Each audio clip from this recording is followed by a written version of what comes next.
Welcome to Stories Podcast. I'm your host, Amanda Weldin. Today's story is called The Wonders of Snake Oil, an original story by Daniel Hinds. Thanks! Enjoy the episode! The Wonders of Snake Oil. Jenny stood by the brightly painted wagon, dancing with anticipation. A wagon meant new people, meant excitement, and nothing much happened in her little frontier town. After all the paperback books about gunfighting and bandits, she found the Wild West less wild than advertised, and a passing wagon could be big news, especially when the wagon looked like this one, all striped green and orange with Doc Shamley and the Wonders of Snake Oil painted in curly letters down the side. In ones and twos, the townsfolk drifted to the market square where the wagon was parked. Her own parents stood nearby, chatting with the sheriff. As the crowd gathered, they began to buzz.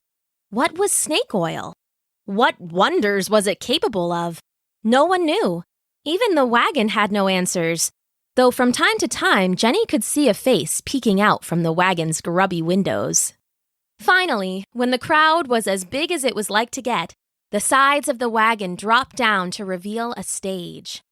On the stage was a well-dressed man and a case holding a tower of strange little bottles. "Come one, come all, come big, come small," cried the man. His voice had a sing-song quality that Jenny couldn't help but listen to.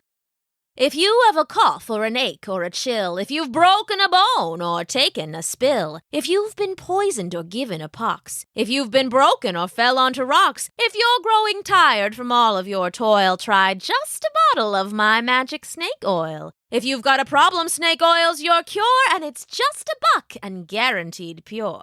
So come, boys and girls, and you women and men, and let Shamley the Doc make you healthy again." The townsfolk began to chatter excitedly among themselves, filling the air with a happy clamor. Some of those closest to the stage were already counting out their bits, handing them to the doc and taking their small bottles of snake oil in return. Jenny watched the liquid slosh around inside the glass. It seemed thicker than water, but not so thick as honey, and it was colored a bright, snaky green. "Aren't you going to get some?" Jenny asked, turning to look up at her parents. Her father chuckled and her mother shook her head. "No, honey, if someone says something that feels too good to be true, it almost always is." "That's right, and that's doubly true if they're trying to sell you something." Jenny thought on that as she watched people line up to buy the snake oil. "Smart parents you have there," said Dr. Jacobs, the town's resident physician. He was standing behind them in the crowd, chalk-smudged glasses low on the bridge of his nose. "I bet that miracle cure is nothing more than old bathwater." Several people chuckled at that, Jenny's father included. Doc Shamley on the stage overheard it, though, and he stopped mid-sail. Eyes landing on Dr. Jacobs, Shamley yelled out, his voice cutting over the crowd with the ease of a practiced performer. "You there, you think so little of my cure-all? How would you know? Share your thoughts, I'm ready and waiting. I wonder, do you often drink your bath when you're through bathing?" Some of the townsfolk laughed at that, and the doctor flushed red. "I don't drink my baths, but I do have a degree in medicine. Can you say the same, Doc Shamley?" Shamley smiled a very white smile and gestured to the doctor with a flourish. "Big surprise, old Sawbones here doesn't want you to know what the trick is. I wonder why. Could it be he makes his living off your sickness?" There were gasps from the crowd, but Dr. Jacobs just smiled right back. "All right, Shamley, if you're for real, let's see it," he said. Digging into his pocket, he pulled out a $5 bill from New Orleans. People craned to get a look, paper money being near as rare as miracle cures. "You cure someone in this crowd right now, and I'll give you this," Dr. Jacobs said, waving the $5 bill. The crowd erupted in excitement, and it took Doc Shamley stomping on his stage to get them to quiet again. "Hold it. Yes, what? Okay, yes, please, now hold it. I'll happily take your good doctor's challenge. Do I have a volunteer?" Do I have a volunteer? I'll do some assuring. Don't be shy now, folks, just a little miracle curing. Painless, stainless, but never brainless. Quick, slick, and certain to do the trick. No one?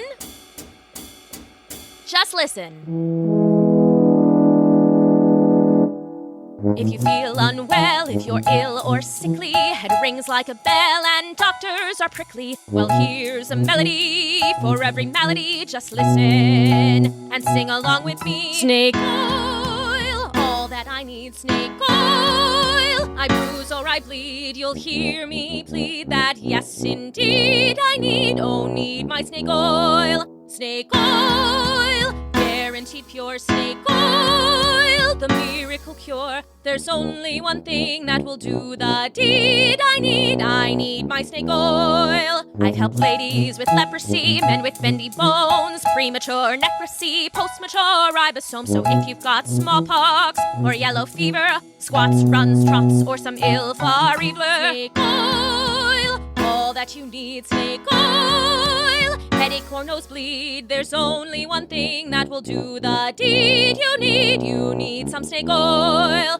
Hiccups and biccups of toxicalty, fleas that are biting where no one can see, balded or scalded or stuck up like glue, snake oil is the miracle cure for you. Snake oil. Do I have any volunteers? Anyone? I have the flu. Well, that's too plain. Anyone? I ate a kazoo. Not my domain. Anyone? I just need one brave pioneer. Anyone? I volunteer. Step right up. It was a young woman, pushing her way through the crowd awkwardly. When she got to the wagon, Jenny saw that she was leaning on a crutch. Under the woman's ratty dress, the outline of her lower body was crooked and swollen. My leg, she said sadly. It ain't never grew right. Shamley motioned, and a few people helped the young woman up onto his stage cart. A terrible shame, a terrible sight, but worry no longer, for I'll make it right. Just please tell me your name, ma'am. Hattie. Hattie, what a lovely name. Now just sit here for a moment. Jenny watched raptly as Shamley picked up a bottle of snake oil and held it up for all to see. The sunlight shone through the bottle and winked green. Shamley pulled out the cork with a ploink. You'll clearly see and be assured that after a single dose of snake oil, fine young Hattie will be cured. He pulled a small porcelain teacup from his vest with a wink that drew laughs from the crowd. Squinting and slow, he tipped the snake oil into the cup. It slid like oatmeal. Green oatmeal. Jenny shuddered. Don't judge too quick, I see your faces, but lucky the looks are not what the taste is. You'll find snake oil sweet, but don't take my word. Hattie, it's time. Your medicine is served. He held the cup out to the young girl. Leaning awkwardly on her crutch, Hattie took the cup and drained it in one large sip. The crowd held their breath. Shamley leaned back and smiled a little smile. Jenny rocked nervously back from foot to foot. Finally, after a long moment had ticked by, Dr. Jacobs yelled out, Ha! Some miracle cure your snake oil is. You're a fraud. Now pack up and get out of town before... Hattie screamed and lurched backwards, grabbing at her leg. Her eyes opened wide and white as eggs. With a puff of dust, she tumbled from the wagon and onto the dirty ground of the market square. For a moment, everything was still. Then, Hattie started to push herself up off the ground. Those nearby bent to pick her up, but she brushed them away. I'm okay, she said, rising to her feet and dusting herself off. I'm healed, she cried. She leapt back onto Shamley's wagon and gave the salesman a hug. Jenny could see the smooth lines of Hattie's legs under her dress. She really was healed. Her crutch lay forgotten in the dust. I have to go tell my mother, Hattie said, and the crowd roared its approval. She leapt from the wagon and the crowd parted, clearing her an open lane to the rest of town. Fleet as a fox, she ran off, dress flapping at her ankles. Once more, Shamley had to stomp on his wagon to get them to quiet down. When they did, he smiled that big white smile and called out to Dr. Jacobs. "Now, doctor, about the New Orleans $5 bill." The crowd went wild, taking the bill from Jacobs and passing it to Shamley. And after that, it was sale after sale. Jenny's parents didn't buy a bottle, and neither did the doctor, but it seemed like everyone else in town got in line for snake oil. She saw her teacher waiting with a friend of her father's, and her aunt stopped to excitedly show off the 2 bottles she'd purchased. As the morning wore on, the tower of green bottles turned to a heap and finally dwindled away. Doc Shamley stood and held up his empty case, showing the crowd. "That's all for today. I've sold all I brought. But don't you worry, it isn't for naught. Let me return to my nearest store. I'll be back with plenty, for all of you and more." Those still waiting in line gave a groan and headed home, vowing to return in the morning. Those who had a bottle held it close to their chest, afraid someone might try and steal it from them. Jenny watched Shamley turn his stage back into a wagon and then take his seat in the front. With an impatient flick, he whipped his horse into action. The wagon rumbled down the road, jingling like spurs. Jenny squinted up at the sun. It was just barely afternoon, and she didn't have to be home until supper time. She could follow Shamley for a bit and maybe get a hint about his miracle cure. Snake oil, she thought. It even sounded powerful. What was in it? Did it really have snakes? How was it so magical? Jenny knew she had to find out. She set off a few minutes later, following in the tall prairie grass that lined parts of the road. It wasn't hard to keep up. Shamley's wagon was heavy and his horse was old and seemed to grumble at every step. After a mile or so, though, the salesman turned and headed away from the road. "What in the world?" Jenny whispered to herself, hurrying after him. He was following the barely visible ruts of an old logging trail, one that disappeared into the dark of the forest.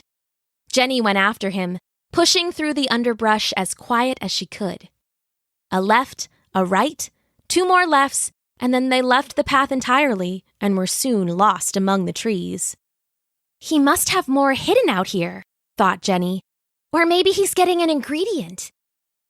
When Shamley finally stopped, it was at a hidden campsite on the edge of a trickling stream. It was so well concealed that Jenny had to climb halfway up a tree just to see. In the center of the campsite, a large iron pot sat boiling over a small fire of sticks and twigs. A woman was pouring something white into the pot. Was she a witch? Maybe it wasn't a pot at all, but a cauldron. Was snake oil some dark magic? Fear froze Jenny in place. But when the witch turned, Jenny saw it wasn't a witch at all. It was Hattie, the girl who had been healed by Shamley's snake oil demonstration. "Shamley? Is that you?" she called. "Who else would it be?" he replied, sliding off his horse and pushing through the brush that ringed the campsite. "Good, you've got the water going. We'll need more for tomorrow." "More? Oh, how much did we sell?" "All of it," Shamley said with a laugh. "The fools bought every drop and begged for more. You know how I think hitting the same town twice in a row is too risky?" "Right." "Well, not with these dunderheads. I bet we sell out again tomorrow." Jenny frowned down. Hattie and Shamley knew each other. What were they talking about? "Good. I'm just adding the sugar now," Hattie said, continuing to pour. "You grab me the green dye and the mixing spoon, and we'll be good to bottle before it gets dark." Shamley dug through some boxes by the camp's edge and returned with a heavy glass bottle and a thick wooden spoon. "You were brilliant today, by the way," he said to Hattie as he carefully tipped a spoonful of the green dye into the roiling pot. "Your poor injured leg looked so bad, even I felt bad for you. You'll have to show me how you do that one day." Hattie lifted her leg and pulled her dress up to her knee. "Double jointed," she said with a sly grin, and she turned her knee and ankle so far inward that they looked twisted and broken, and then easily straightened them out again. "Well, they fell for it. They'll be lined up tomorrow for their snake oil, paying a full $1 for some river water, sugar, and a little green dye." The pair laughed together and continued working. In the tree above, Jenny was angrier than she'd ever been. They had tricked her. They had tricked her whole town. She wanted to jump down and confront Shamley right then and there, but what good would it do? It certainly wouldn't get everyone their money back. She needed a plan. But who would believe her? Who would help? After a moment, she knew just who to ask. Slipping quietly from the tree, she ran and didn't stop until she got to Dr. Jacobs' place. Dr. Jacobs listened to her story. When it was done, he went and got Jenny's parents and made her tell it again. After that, he and his wife made dinner, and they all talked long into the night, until the candles were guttering stumps and Jenny fell into a fuzzy sleep in her father's arms. She woke to a kiss on her forehead. "Rise and shine," said her mother. "Shamley is back already." Jenny bolted up, full of excitement. I'm ready. Her mother laughed and caught her by the hands. "Are you sure you don't want to stay home? It might get ugly." "I'm sure." "All right then. Show me your acting face." Jenny smiled sweetly, eyelids fluttering. "Ha, that'll do, honeysuckle. Let's go get him." Shamley was just finishing unpacking his snake oil bottles onto his wagon stage when Jenny approached him.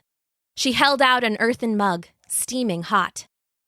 "Thanks for coming again, Mr. Shamley," she said with as much sweetness as she could muster.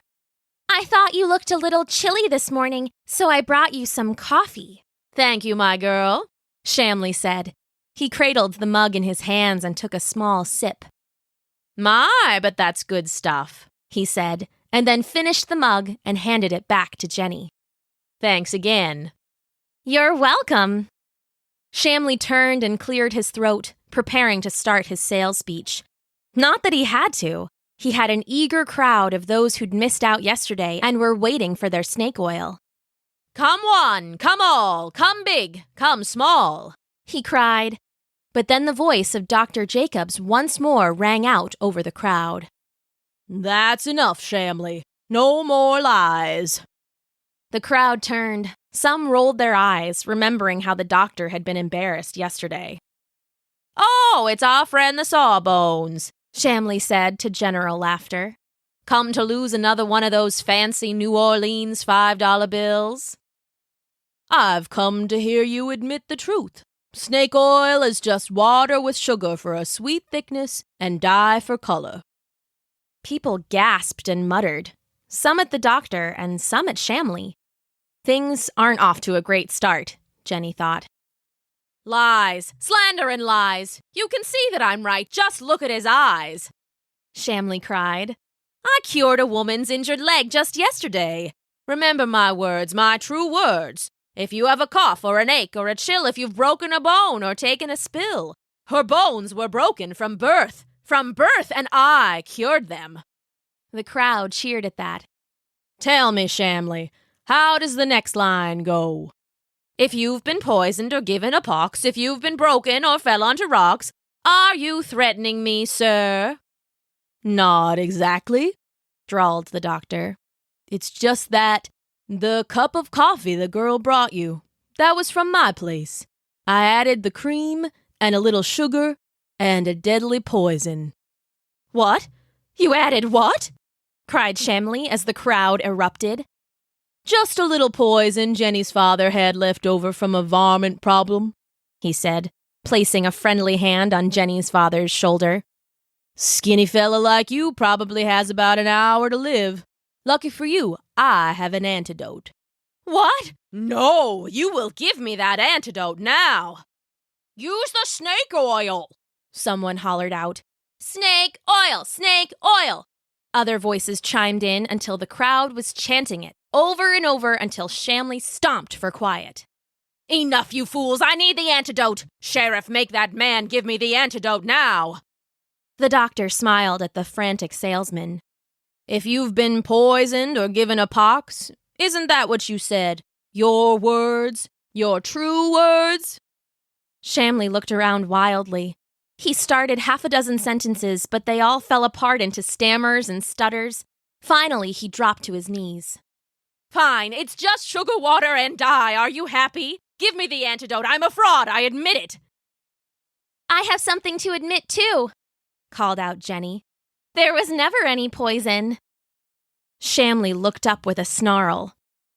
Never any poison? You tricked me? No one tricks me. I trick fools like you. You'll pay for this. He leapt from his wagon and managed a single step before half the town pigpiled him to the ground.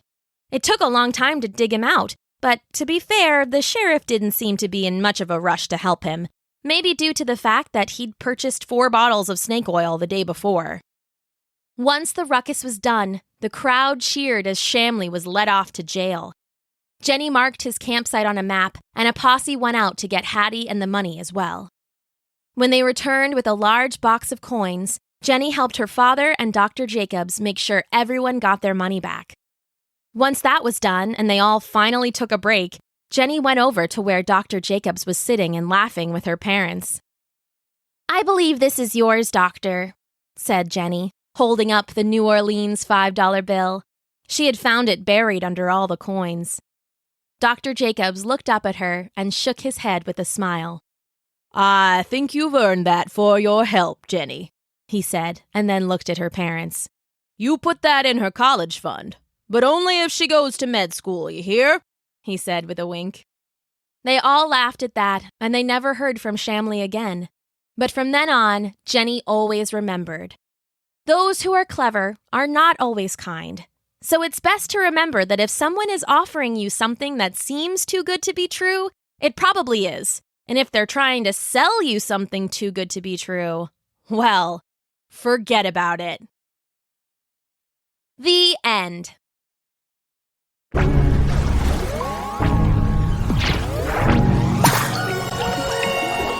Thanks for listening.